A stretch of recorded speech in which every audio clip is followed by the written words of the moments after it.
small French wine importing company called Kermit Lynch Wine Merchant.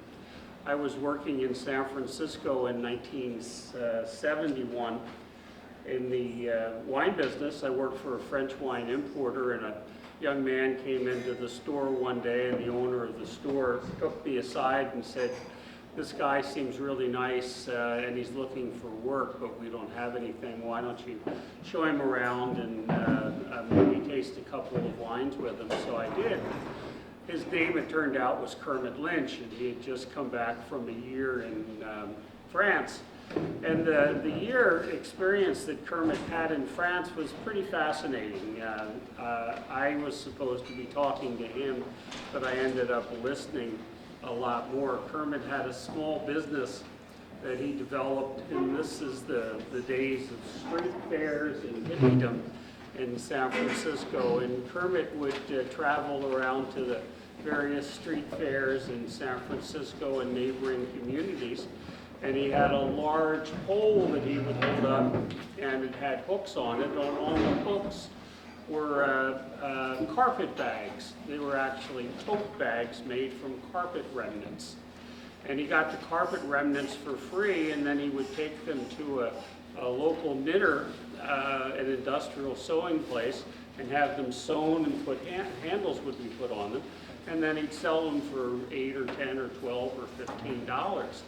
And his cost of the damn carpet samples, of course, was nothing.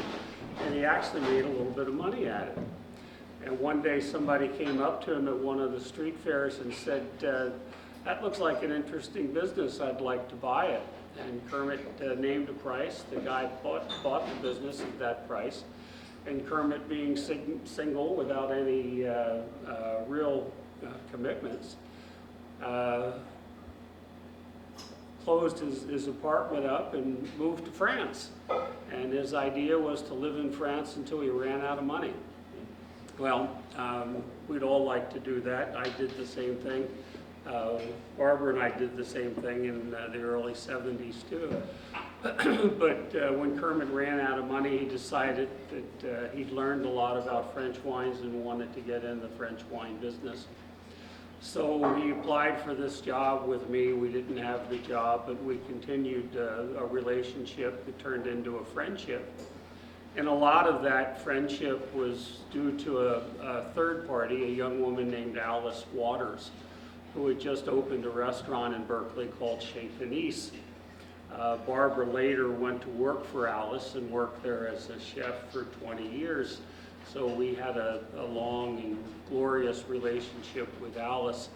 In fact, we had dinner with her on this past Saturday night before we left for this trip.